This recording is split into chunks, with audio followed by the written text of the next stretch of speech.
Cool. Looks like everybody's been chatting while I was away. Multiple subscriptions in the program. Oh, okay, we'll see. I might be able to fit that in at the end, or do some kind of weird visual effect. I guess I was curious to chat for a minute or two. I was curious if everyone here watches a lot of other streams, or it seems like gaming streams are the most popular. But I'm curious what other streams you guys all watch.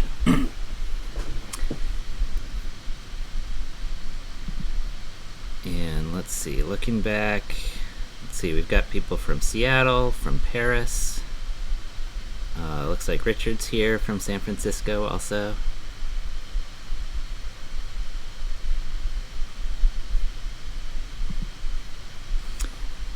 And I guess, let's see, I've been just kind of plowing through this, I think, and not explaining a whole lot unless there have been questions. Has that seemed like a good format, or what people have been interested in for who's here today at least? Or are there people here that are looking for more in-depth explanations?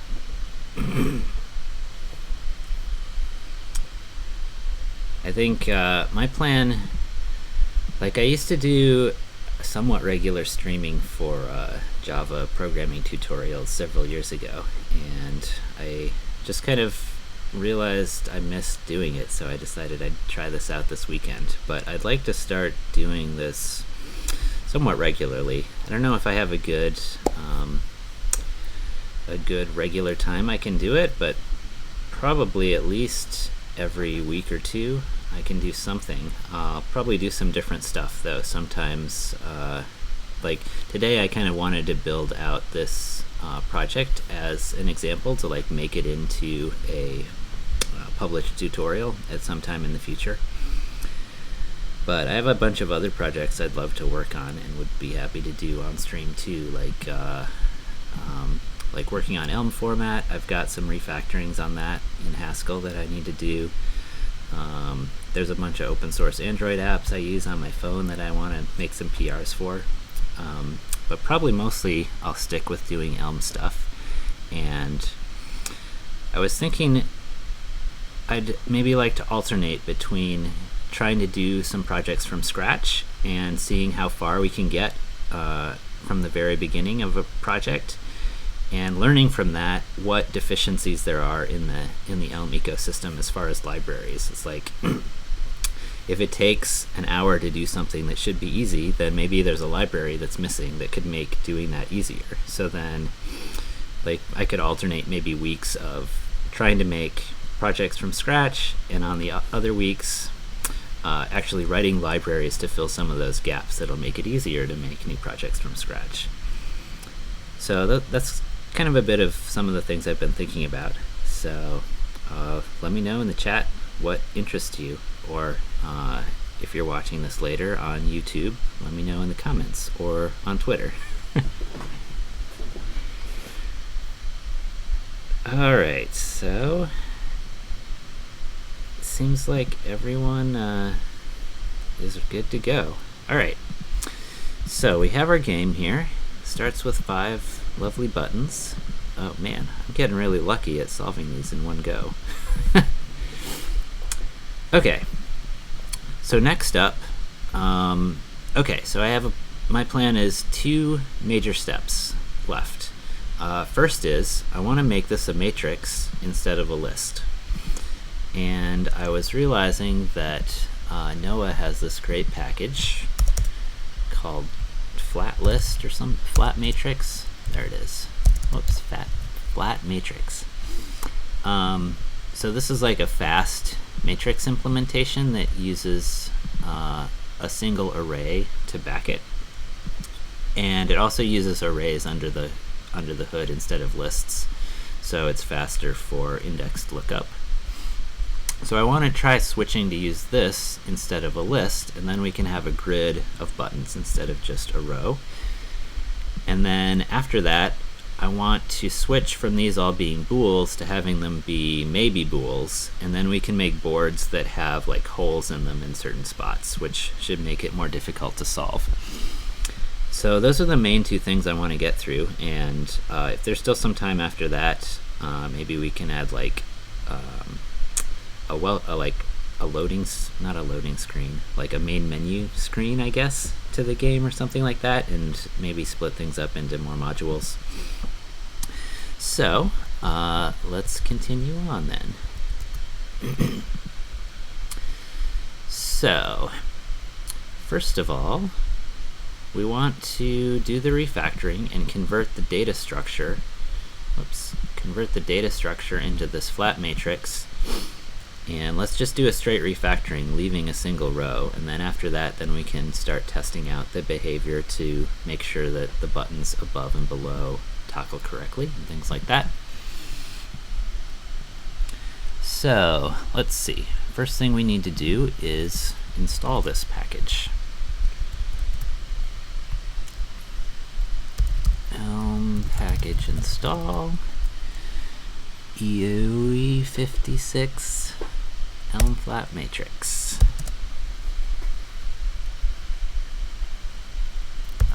Interesting that depends on Elm graphics. I'm gonna look through here real quick. Is there some like debugging tools or something that show graphics? Matrix.extra. Pretty print. Oh, I see. Interesting. Okay.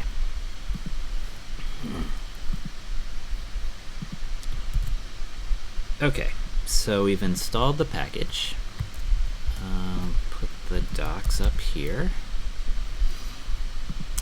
So now the main type is this matrix. So let's import that and use it in our model.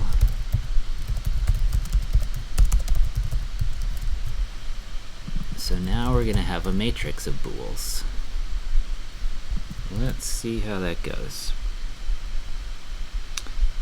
So our init should actually take a matrix, and our boards will be matrices. Now here, how do we create a matrix? Let's just start easy and make a matrix where they're all true. So let's say matrix dot repeat 5 by 5 true.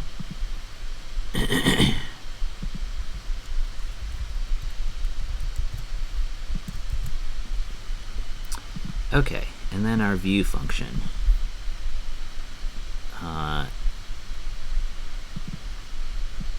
Here is still dealing with a list. So let's see what kind of functions we have in here. Appending, getting rows and columns, and we get rows. Okay, applying functions. So we can map a matrix, and then I guess we could get the rows, and we have indexed map also. Okay. So I guess we're going to use indexed map, since we're using indexed map for the list right now. So let's try that. So then light button needs to change into a function that takes the x, the y, and the bool. X, y, and bool. And let's just use the x for the moment to do use y. And then we end up with a matrix of HTML elements. So how can we convert that into a list of lists? I feel like there should be a function to do that. We can get an array of int comma a, and we can also get a particular row. Let's see, is there a way to get, okay, here we can get the width and height. Okay.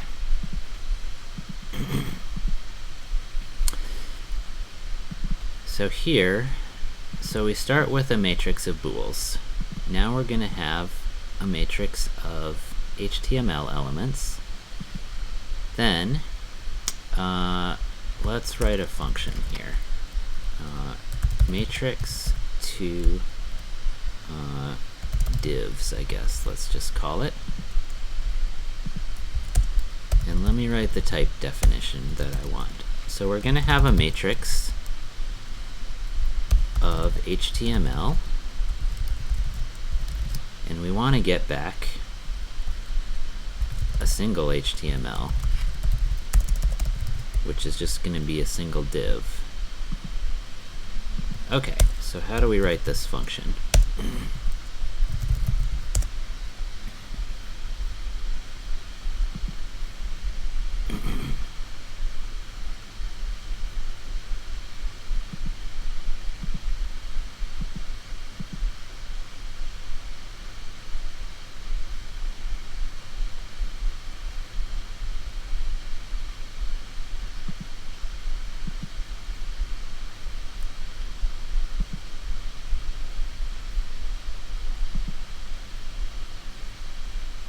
Oh, am I back? I think my internet went down for a minute.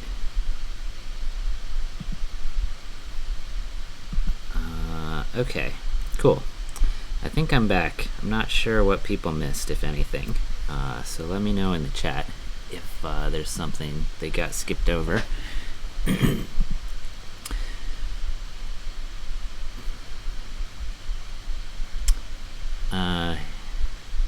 Okay. So, to recap, we have a matrix of bools. We are transforming that into a matrix of buttons. And then we're going to write this new function, which has this type signature. It takes a matrix of HTML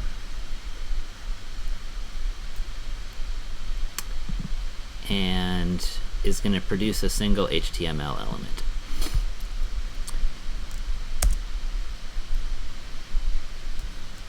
So, let's start by just showing the top row.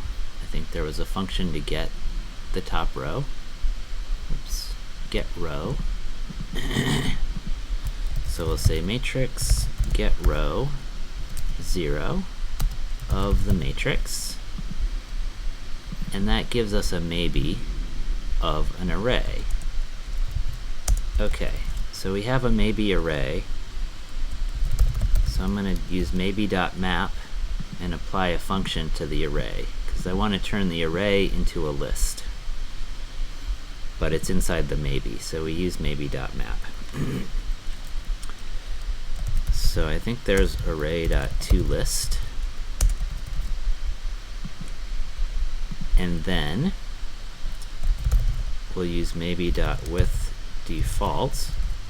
And just in case there isn't a 0th row, we'll just end up with an empty list. So this turns our maybe list into just a list, using the empty list as the default if there wasn't one in the maybe. And then we should be able to put this in a div. Okay, I think that'll type check. Let's see what happens. I did not import array. Import array. And now my update function doesn't work, because toggle light right needs to take a matrix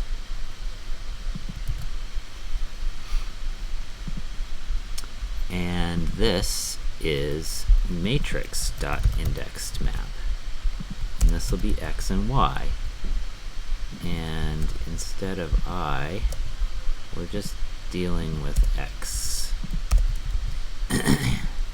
So we'll have a to do use the y index. Okay,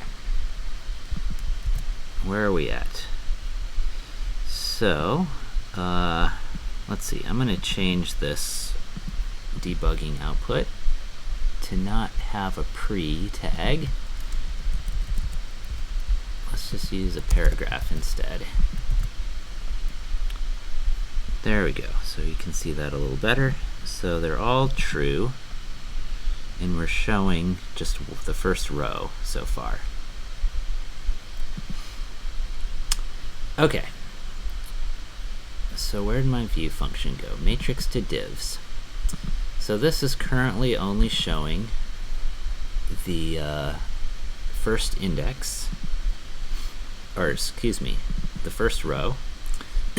So now we want to loop through all the rows and get them all. So I'm going to make a let function, whoops,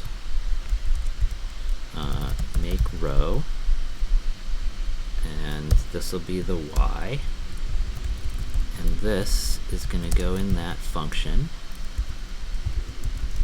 and what we currently have is make row 0. That should be a refactoring. Okay, now we want to loop through all the indexes.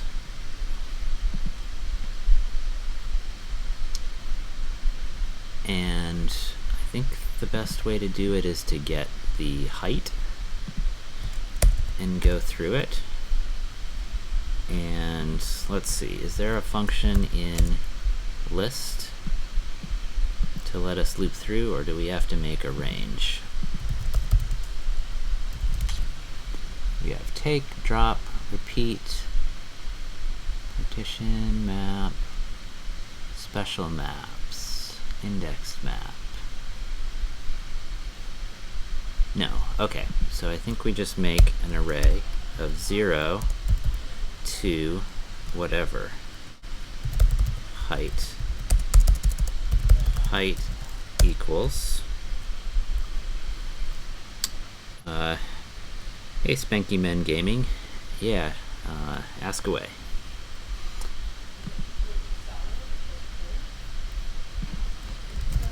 So we've got matrix.height of the matrix,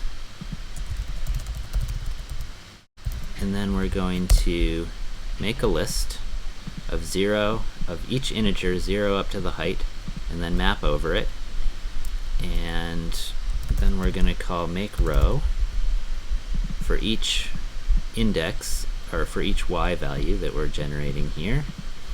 Then we'll end up with a list of HTML objects, and then we can put those in a div. Okay, and there we go. I kind of was zoned into that, so I don't know if that explanation was super easy to follow, but looks like it worked. I am going to shrink these buttons a little bit so they can all fit on the screen. I'm not using y in make row. Oh, good point. Thank you. There we go. Okay. So now our update function doesn't care about the y values, so we're toggling entire columns at once. But I think we're making good progress here.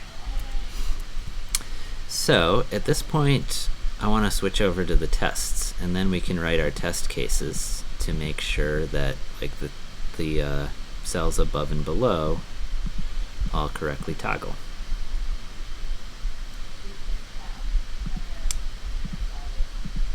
So here's our tests. They do not compile at the moment. Whoops. So here we need to make matrices, and we'll need to compare matrices. So hopefully there's a way we can convert the matrix into an array of arrays. To indexed array. I guess that's what we'll have to use. And we have update, okay, width, empty, and we have from list. Okay, great. So here we're going to have matrix.fromList. This test is going to get a lot more complicated. Why don't we define variables for all these? Single light board. Single light board equals that.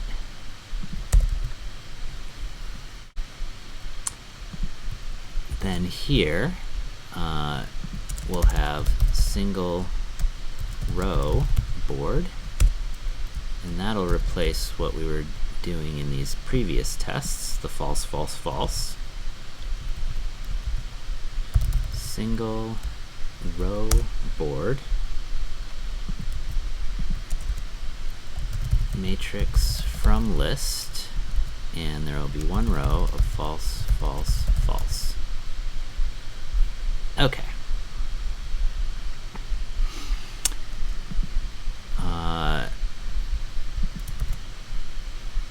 Matrix.fromList, we're not importing. Import matrix. And we need to use a matrix over here. So what's the best way? Maybe we can just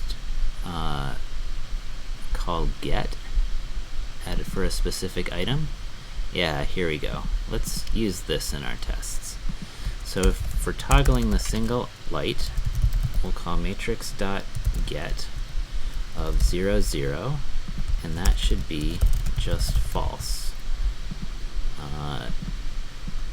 because get returns a maybe. So if there's an item at that index, we'll get just whatever. Let's see. Now line 35 is wrong. Okay, and here we can do matrix.get. We toggled 0, 2, so we want to get 0, 1 and assert it's equal to just true. And what else do we have? Line 29. Okay, so in this one we're checking that we toggle the right neighbor. So we toggled 0, we toggled 0, 0. So then our matrix get, we want to get 0, 1 and assert that it's just true. And let's see, single light board. What did I do wrong? Init is expecting this, which I believe is a matrix, but we're actually giving it a maybe. Oh, okay. Does matrix from list give a maybe? It does. Okay. So then we need a maybe with default and use the empty list. Or excuse me, use the empty matrix if this doesn't work for some reason, which it always should because we're hard coding this data. Okay. There we go. So, oh, whoops, this is x, y, not y, x. So, the x, there we go. Okay, so that refactoring worked. Let me catch up on reading the chat for a minute. There was a question in there. Spankyman Gaming says, I'm working on a login name and password, but if the login is denied, the next step will show up. How can I make it so the next step only shows if the access is granted? Yeah, I think like Richard mentioned, that'd be a good one to ask on the Slack. I think the general channel is a good place for that. I'd be happy to help, but I think I'd need to see a bit more of your project to see exactly how the code's set up and what the flow is that you're talking about. But yeah, go check out the Elm Slack that Richard put the link for. You can sign up and get an invite if you're not on there already.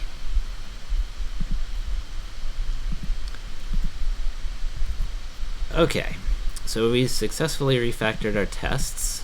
So now let's write new tests.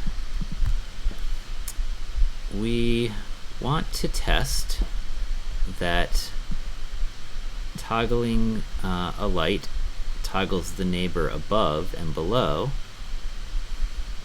I think we could definitely write that test, but I think writing that test would not fail at the moment. So I think to write a failing test, what we want to test is that lights that aren't neighbors don't get toggled. Toggling a light doesn't toggle non-neighbors. And to test that,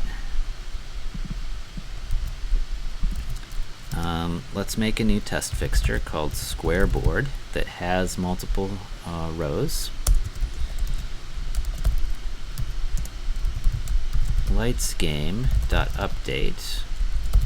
Let's toggle the thing in the center.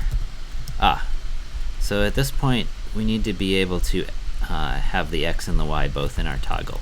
So I guess we need to do that refactoring first. So let's go back to our message. I'm going to actually change this to be a record. So we'll have X and we'll have Y as parameters to our toggle. Now our test should fail to compile. Oh, actually our light game fails to compile. And actually, let's see, toggle light. I'm gonna make a type alias for this, light index, and that'll just represent this XY coordinate.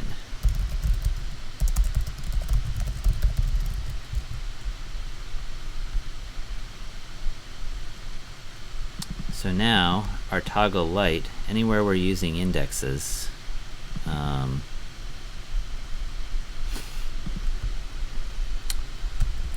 we can now use light index, which is this record structure. So we can destructure it here and get the X and the Y out of the record.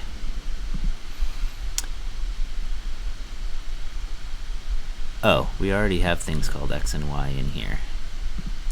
Okay, let's just call this index then, and we will say, or actually index.toggle is a good name.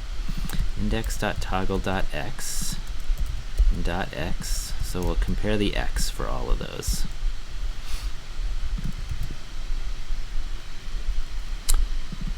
Then in our light button function, here, this is wrong. Now this needs to be a record. X equals X, Y equals Y. And now toggle is wrong in our tests. Okay, so here, this is going to be X equals 0, Y equals 0. And the same for this test. And then this one was going to be X equals 2.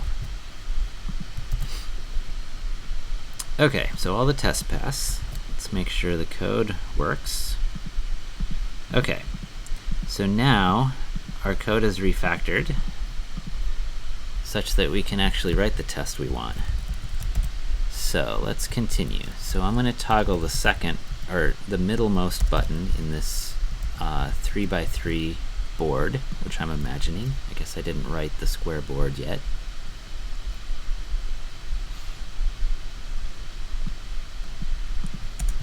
Square board is going to be matrix from list, false, false, false, and we'll take 3 rows of that.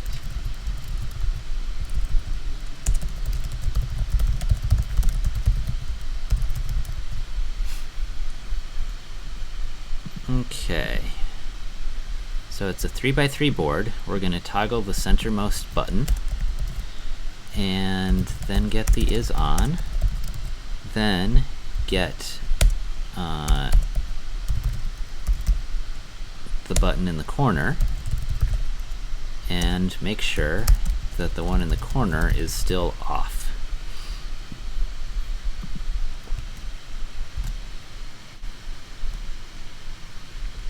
Alright, and that failed because it actually turned on the button in the corner. So now we need to go fix this toggle light button. So I think now, rather than mapping over the whole matrix, why don't we just use the index and go and exactly toggle the items we care about. I think that'll be a bit better. Oh, this should be called matrix as well. So we'll start with our matrix, and then let's check the API here. We need a set function, so we're going to set the item at a particular index to the opposite of what it was. Okay, and we can use update to toggle an item. Okay, great. So let's use matrix.update, and we'll use index to toggle x, index to toggle y as the coordinates that we're going to update, and the function we're going to apply to the item is the not function, and that should handle the item itself, not the item to the left or the item to the right. So we should have some test failures. But I think this approach is this factoring will work a lot better for doing the top and bottom. Okay, so it can toggle a light, and it doesn't toggle the non-neighbors, but now the right and left are failing. So let's fix those. So I think all we need to do is just toggle the x plus 1 and the x minus 1. Great, and that passes. So now we need tests that we toggle the ones above and below. So let's take these two tests. It should be similar to that. Toggles its upper neighbor and lower neighbor. Oops. So for the upper neighbor, we're going to toggle, let's toggle the center button on the bottom row, and then we should get the center button, the one above this, and that should be true now. And then for the lower neighbor, let's toggle the center button on the top row, and then make sure that the button below that gets toggled. Great, so those two tests fail. So let's implement it. It should be as easy as doing this just for the y's. Plus 1 and minus 1. There we go. Seems pretty straightforward.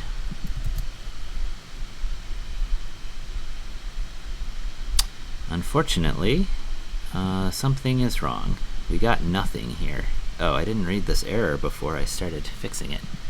Okay, so let me comment this out. So the problem here is I'm using the wrong board. This board doesn't have 3 rows, so I want to use the square board for these two tests.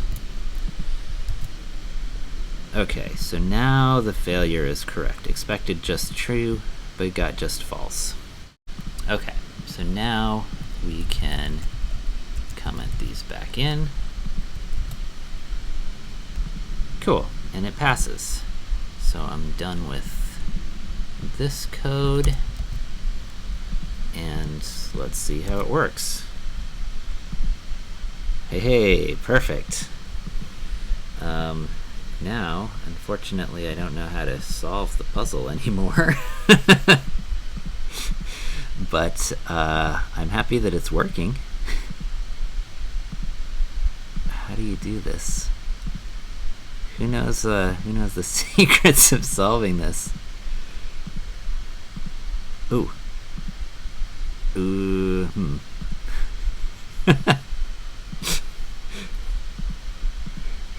Okay, in any case, I think we're at a commit point. And meanwhile, I'll be looking for chat on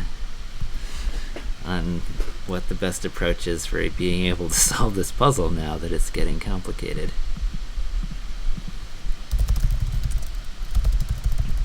Alright, so what did we do? We converted the list into a matrix. We had to rewrite our toggle function. We had to write this helper function to turn a matrix of things into, or turn the matrix of HTML into HTML. I think this was maybe the most complicated thing we did. And it would be nice if the matrix package had a function that would convert the matrix into a list of lists. Then we wouldn't need to write this custom function. We could just do it with list.map. So maybe that's a PR that someone wants to go make on this on Noah's elm-flat-matrix package. That would have made things a bit easier. Okay, we made our button smaller. We added this two-dimensional index, and then we wrote a bunch of tests, and we added that dependency. Cool. Show a matrix of lights. And I'll push that up if anyone's following along with the code. Okay. So, the next thing I wanted to do was allow our board to have holes in it. So rather than having a matrix of bools, I want to have a matrix of maybe bools, and if any of the cells is nothing, then we'll just leave it blank and have no button there.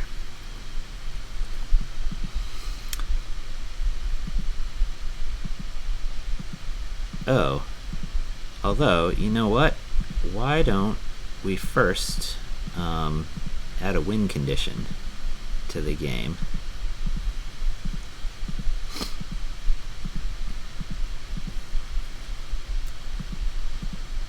And let's see, for testing, I'm going to make this a little simpler. Let's make a 2x2 matrix. Oh, is this even solvable? Oh, there it was. There we go. Okay, so we want to be able to detect when the game is over and when the puzzle's solved, which is when all the lights are turned to gray.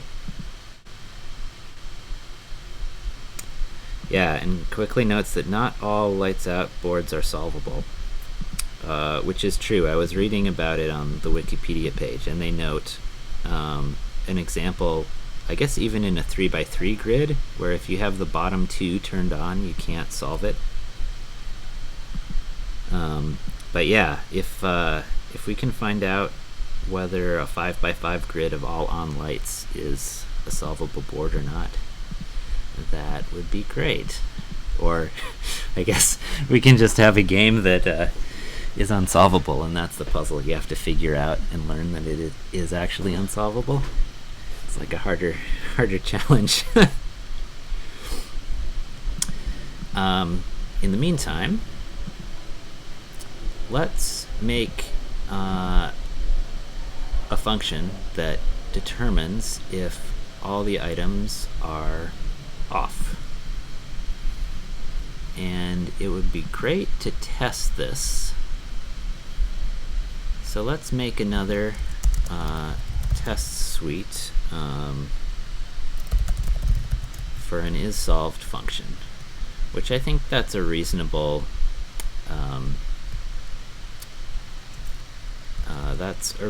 function to expose from the module.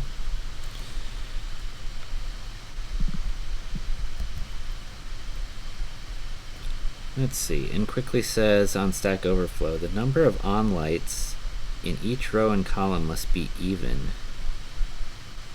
Oh, okay, for it to be solvable. Okay, so a 5x5 grid of all on is not solvable by itself.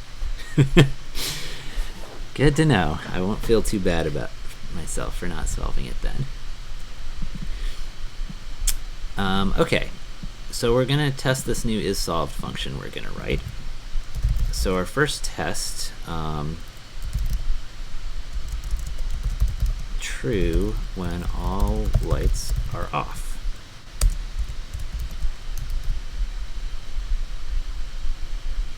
So actually all these test boards start with everything off. So this should just work. Lights game dot isSolved assert equals true. And this won't compile yet because we don't have isSolved, so let's expose it. This is related to model stuff, so I like to put it here. Actually, I should put message down here by update. isSolved. And isSolved is a function that takes a model and returns a bool. And for now it'll be false. And we need to take a parameter. When lights are all off, okay. So we can pass this test just by returning true. Great. Now let's see if we can write a more sophisticated test. Test false when some lights are on. This would be a great place to use quick check, actually, which I haven't actually done on a real project. So why don't you let me know in the chat if you want me to try using quick check to test, and quick check would basically let us generate it will randomly generate test cases that try to prove that a certain criteria holds for all possible cases. So we can maybe write an interesting quick check case saying start with an empty board, and if you toggle anything and turn anything on, then the board should not be solved anymore. So let me know in the chat if you want to see that. Otherwise, I'm just going to write a quick little test here and not spend the time figuring out how to install the dependency and hook it up.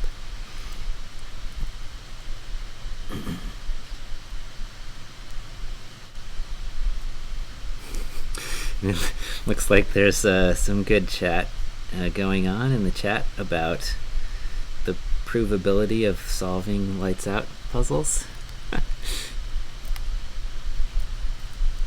Okay, so if we start with a square board and then we toggle any item on here, 0, 0,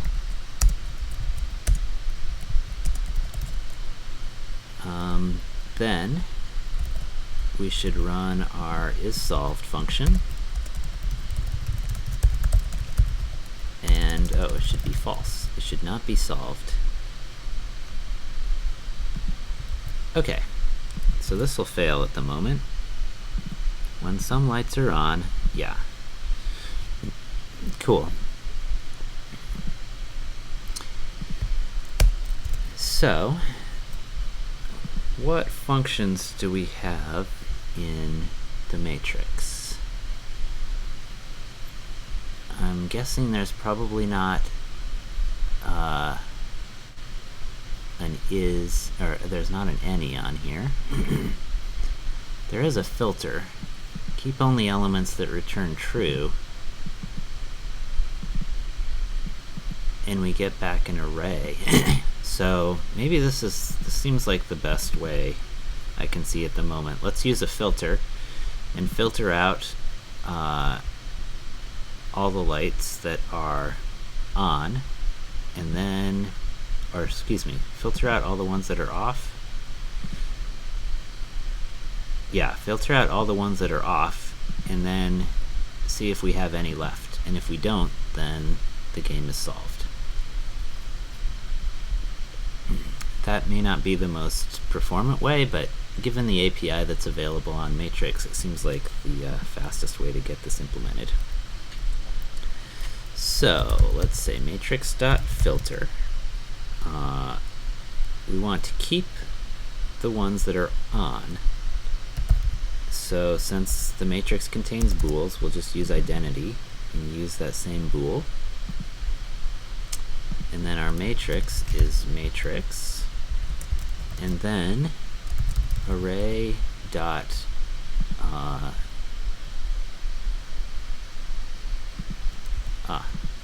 so let's use a let before this gets too messy.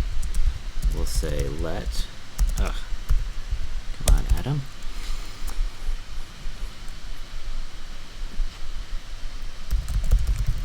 So the lights that are on is going to be, we're going to filter out all the ones that are off. Then we're going to say array dot length, size, count. Yeah, I gotta look it up. Okay.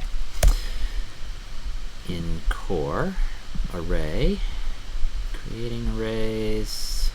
Oh, there is an empty. So if the number of on lights is empty, then that means the board is solved. Is empty on lights. Okay, I think that'll pass the test. Except it's matrix, not mattress. And matrix, oh, the matrix is model.isOn. Hey, it passed. Okay. So now, given our isSolved function, let's just change the view.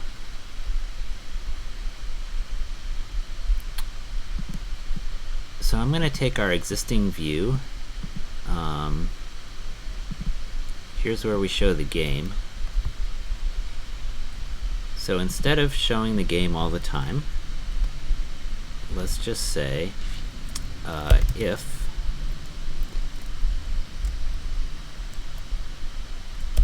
isSolved model, then html.text, you're a winner. Otherwise, we'll show the game. And let's make a function for this. Game view of model. Game view is that. And game view, type annotation, it's a function that takes a model and gives HTML that can produce messages.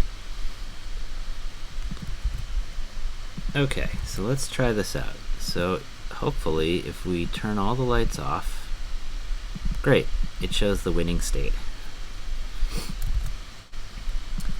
Cool. I think that deserves a commit.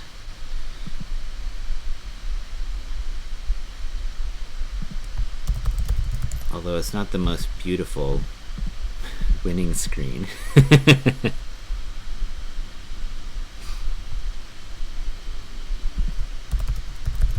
So let's see, what did we do? We added the isSolved function. Oh, we changed the default board. Okay, I don't want to commit that part.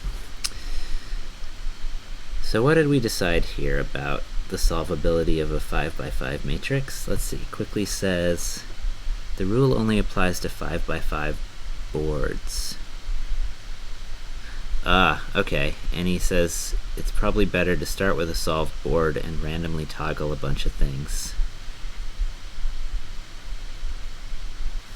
Okay, so why don't we make this a 6x6? Let's see if that's solvable. I guess maybe this will take a long time to solve.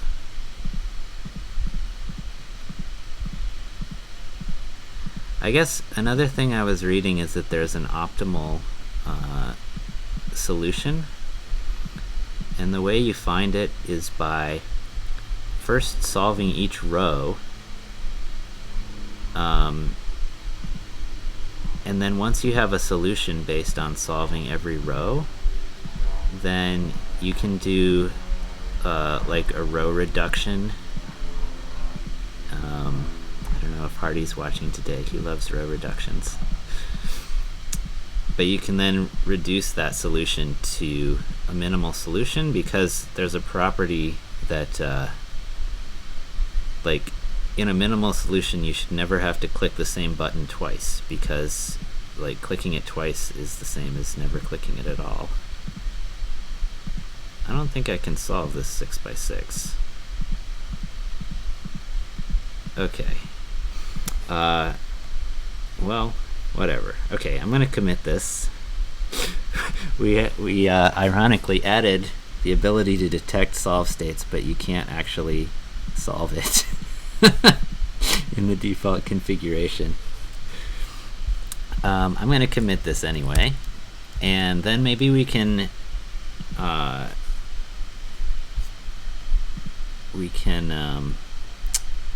oh, okay. Well, why don't we do this then? We can just make a false, a default board, and then we can just toggle a bunch of stuff. X equals 0, 0. Okay, so let's try what Quickly was saying, and we'll start with an empty board.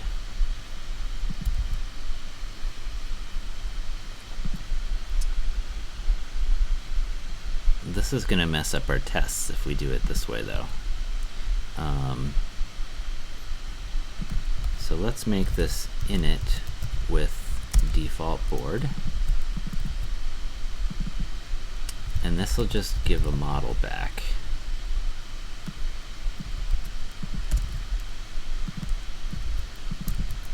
We'll start with that.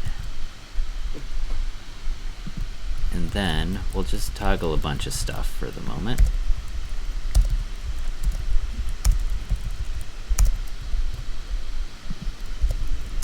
And it'd be better if we change this to randomly do a bunch of stuff.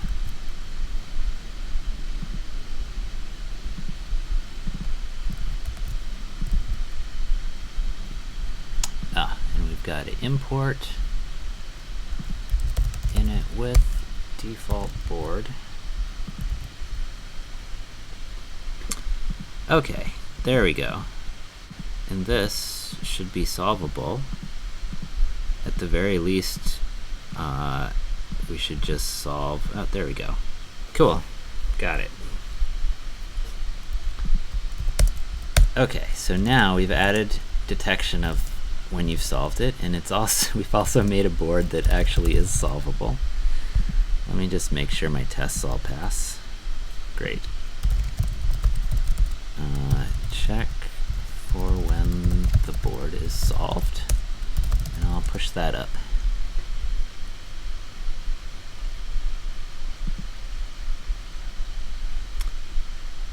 Cool. Well, I wanted to do one more thing today, which was make this be a matrix of maybe bools, so that we can have missing cells from the board, which will kind of throw a wrench in the plans of all these people that are trying to mathematically prove the solvability.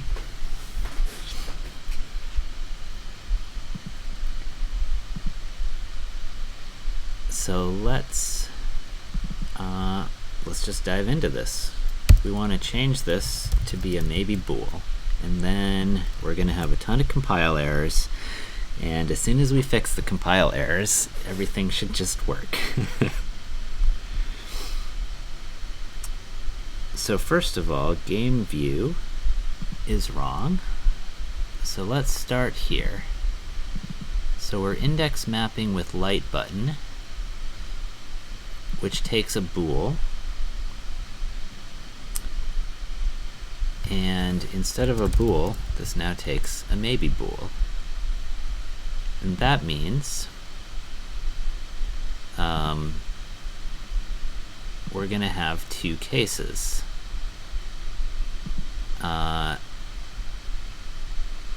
Yeah, okay. So I'm just going to do this at the top level. I'm going to say case is on of nothing. Then we'll do something in a second. Otherwise, if it's just so let's, I guess, call this maybe is on. And then if we have a bool, then we'll do what we've always been doing. And if there's a nothing in that cell, then we're not going to have a background color. We do want to keep the width and height so that it fills up the same space, but then we also want to get rid of the on-click event, so you won't be able to toggle that. Okay, so let's see what else we have in here. So this is on line 30 of Light's game. Let's go to line 30. Oh yeah, okay. So this is going to be just false to start out with. And I guess, why don't we actually change one of these, matrix.set. So let's take 4, 3 and remove that one cell. Let's maybe remove another one, matrix.set 2 to nothing. Okay, so that should deal with that.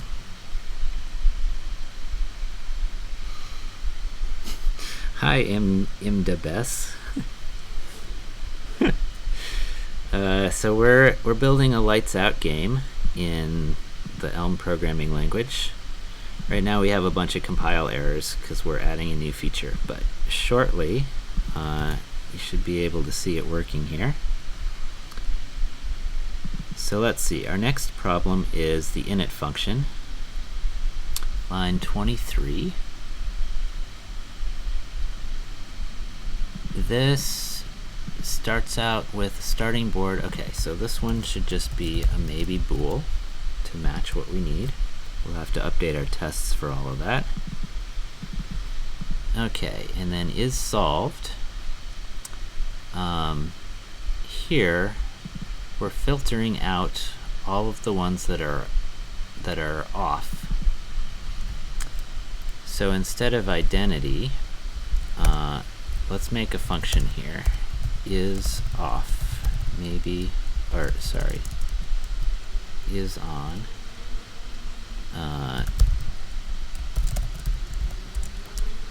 And we'll use this function to map over all of our items in our matrix. So this function will say, we'll use our maybe, but we want to give a default value with default false. So if the cell doesn't exist, we're going to count it as an off cell. Let's see, and our final error is in our update function.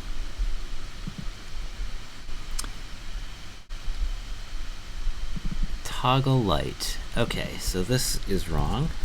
We're changing the matrix of bools to a matrix of maybe bools. And now we've got to update this. So I think the best bet here is we have this function that operates on bools, but we want a function that flips maybe bools. So let's make that function in a let block, and we'll say toggle toggle the maybe bool, and that'll take the maybe bool, and we'll say case maybe bool of, and if it's nothing, we'll just return nothing.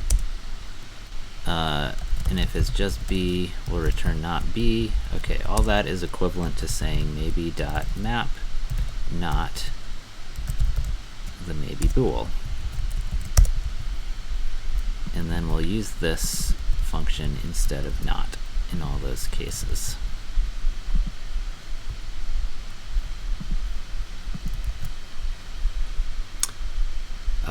Okay, so that seems to have worked. Let's see if I can solve the board. Okay, I can. Ta-da! Cool. That actually went faster than I expected. So I think this shows an interesting thing about using well, strongly typed languages, but also languages where you can be a lot more expressive in your type system. Because we basically just essentially did a refactoring to change the type of our model, and once we finish the refactoring, the whole thing already works. Except, interestingly, I believe our tests are also broken right now. Yeah. So this is kind of, there's often a weird tension, I think, between static typing in the compiler and writing tests, because they both sort of help you do refactorings. But in our case, now we have a bunch of tests we have to update, even though everything works. I don't know, maybe there's a better way we could have factored and structured this so that our tests would work with less changing. But let's go ahead and just fix up the tests so they compile. Line 70. Oh, so now, yeah, now we're getting a maybe from the matrix, and now the maybe here, there's also a maybe inside the matrix. So anywhere we have assert equals just, we need to put another just. Okay. It gets a bit abstract, but hopefully that makes sense.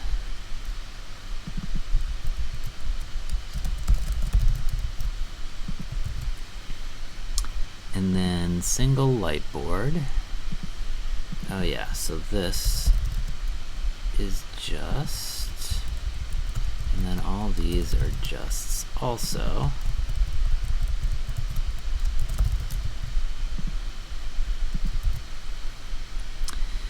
And I would question whether we need to write a test for how to deal with the missing cells, but simply doing the refactoring and dealing with the maybes everywhere in the code led everything to work correctly, so I can't think of a failing test that we actually need to write. So I guess we're good. In this case, the compiler helped us implement the features based on the type instead of us needing to write a test for it. So let me commit that. And I think that's where I'm going to wrap it up for today. But if anyone wants to ask any questions in the chat, and especially I'd love to hear feedback from anyone about what they thought about today, what you'd be interested in seeing in the future, or if you or anyone else is interested in doing some Elm programming streams, I would love to get in touch and maybe start like an aggregate channel to keep on top of everyone who wants to do some Elm streaming. So yeah, let me know what you think. And I will go ahead and commit this.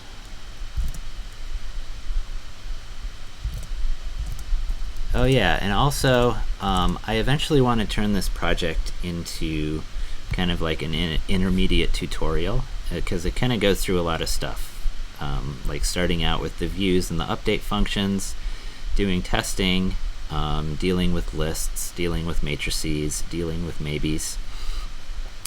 So I would love to turn this into like a recorded tutorial series. So if you have any feedback for what worked well or what was confusing, I would love to hear that as well.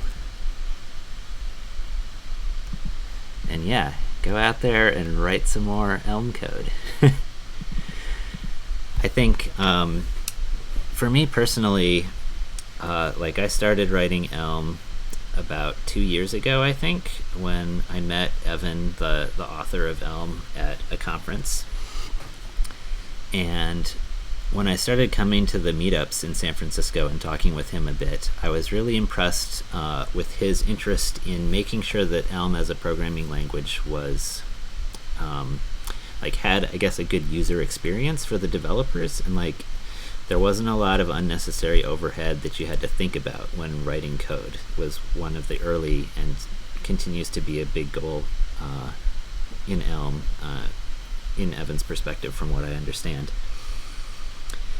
So that's something that really appealed to me, having done a lot of like user research and user interface design in the past.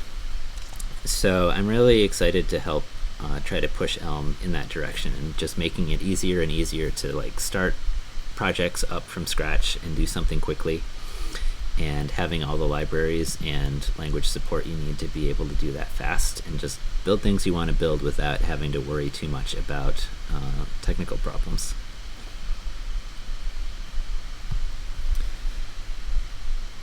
Hey Shadow Link, so you'd love to see something with nesting. Like what you're talking about, like having trees maybe, or like an outline where you have expand nodes and then those all have subnodes of themselves, that sort of thing?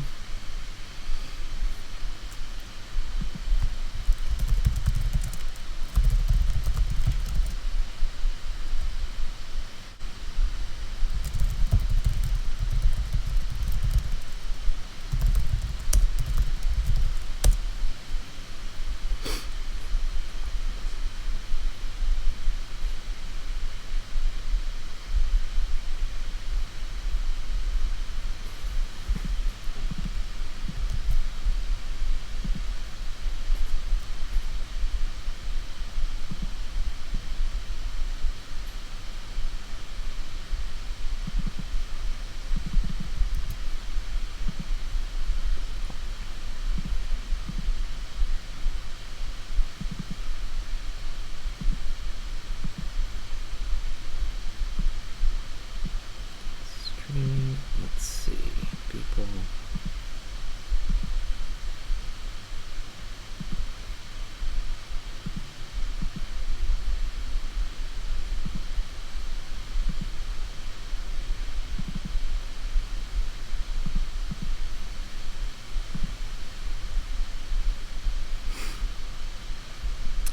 Ah, module nesting. Okay.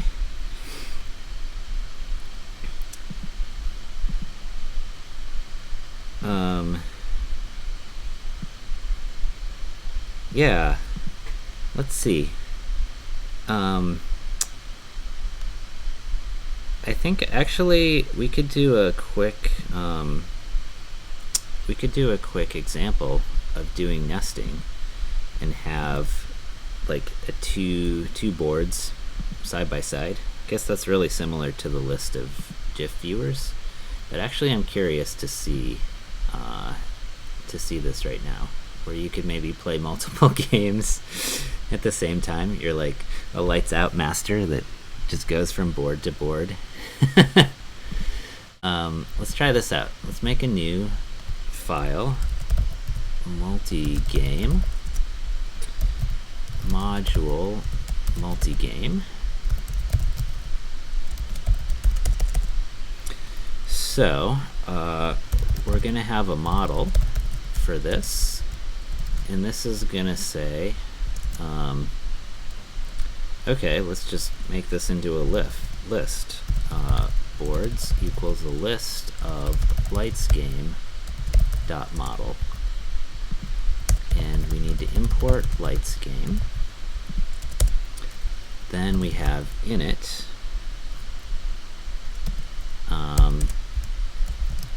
boards. So let's start with 2 boards. We'll have lights game dot. Okay, I guess we init with default board, and we'll just have 2 of these for now. They'll both start out the same way. Then we're going to have our update message model equals, and we'll need a message.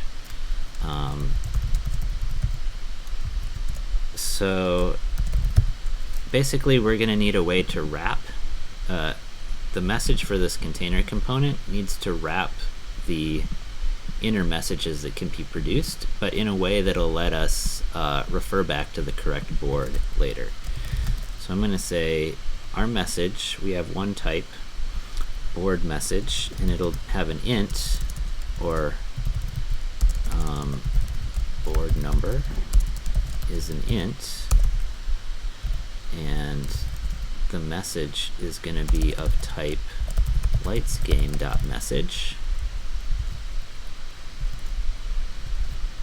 And then our update function will be destructuring the message,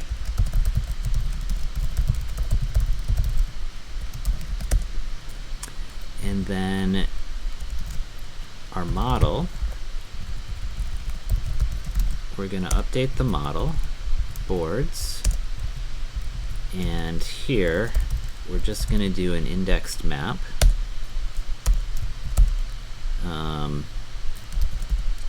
of the index in the board, and say if I equals board number, then lightsGame.update the board with the message, else just keep the same board. Okay, and we'll map over all the model.boards. So let's pull this out into a function. This will say update board board number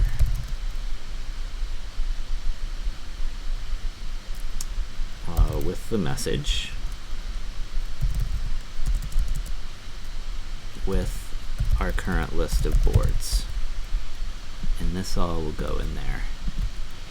So that means we have a function update board, which takes an int, the index, and it takes a lightsGame.message, the message to apply, and then it takes a list of lightsGame.model, and it gives back a list of lightsGame.model.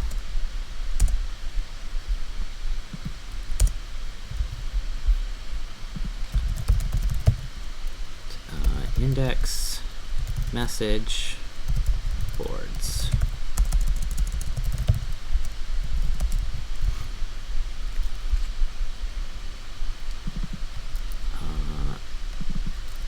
So this is index to update, just to make that clear. So this is basically just gonna go through all the boards, find the one that matches the index, and then pass the message on to the update function for that specific board, and leave all the others alone. So this lets us create a message here that keeps track of which board is going to be updated. We can destructure that and then send the message on to the correct board that we care about. And then finally we've got our view function, which is going to take a model and return HTML of message. So this will be a div, I guess.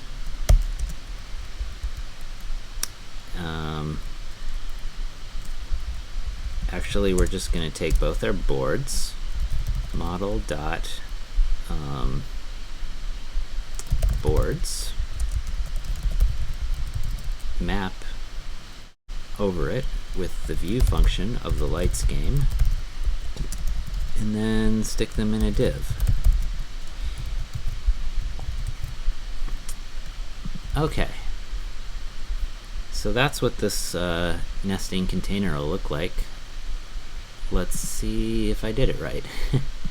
So now our main, instead of importing lights game, let's import the multi-game.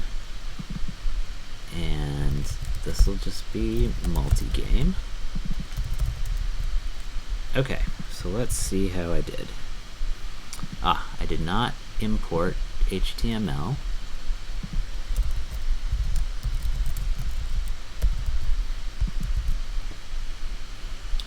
And the view function, it says, doesn't match. Right.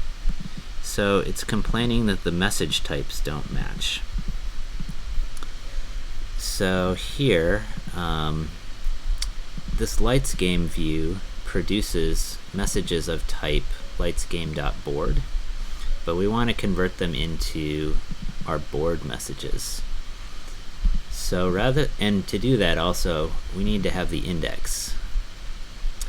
So instead of map, I'm going to use indexed map and have a function that takes the integer and the board, and then it's going to call lightsgame.view with the board, but then we're also going to use, it's actually in the html.app package, there's a map function that can translate the messages into different message types.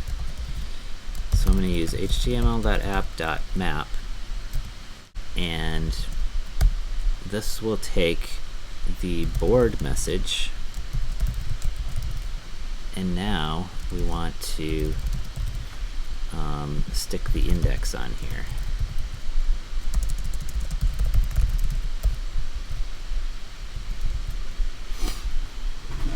Let's see, so did I mismatch the parentheses?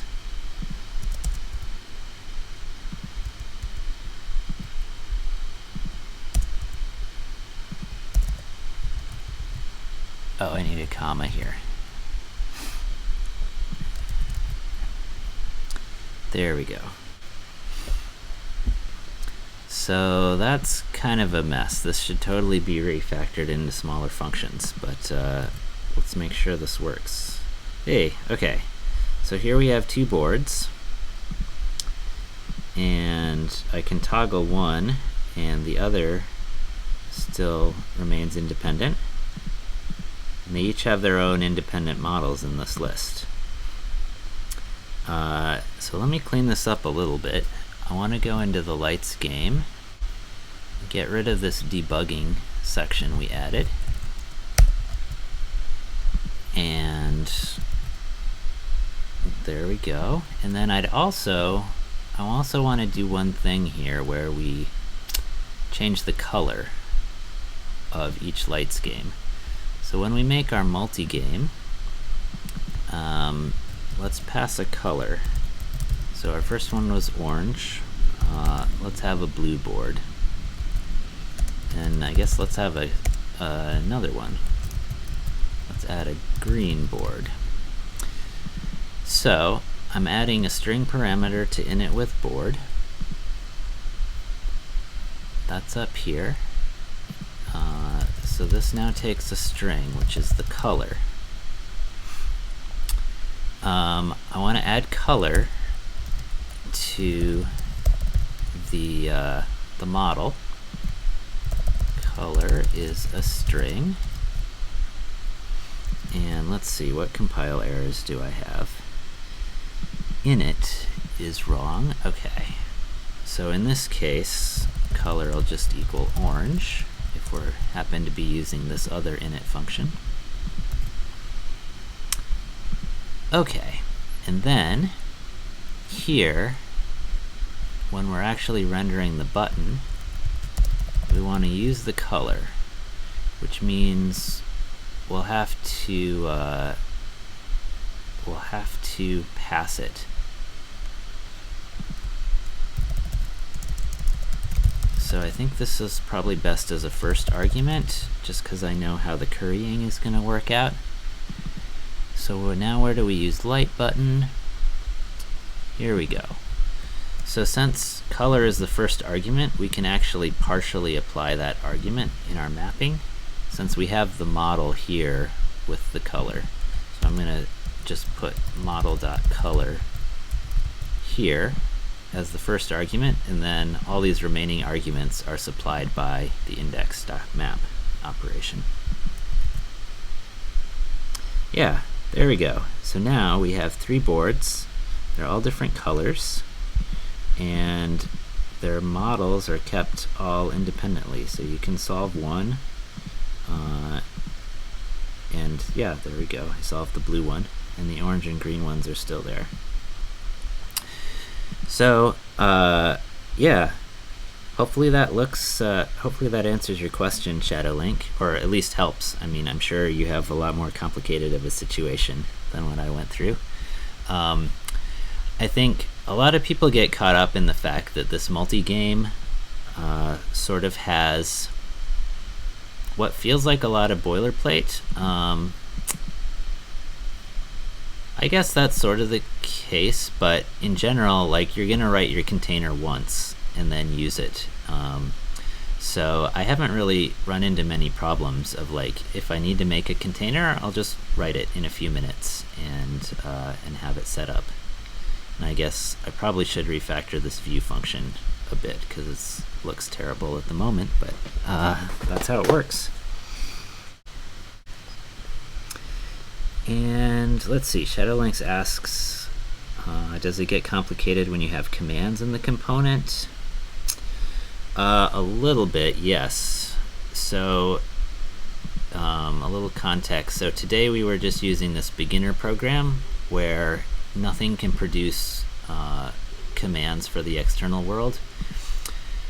So on the one hand, often a lot of your inner components don't need commands, which in that case, like Lights game may not need commands, but maybe the multi-game handles like the WebSocket client or the leaderboards or something like that. So in that case, multi-game would be doing commands for network requests, but Lights game might not need to do any commands, in which case Lights game can just remain a module that doesn't do anything with commands and just has simple view and update functions.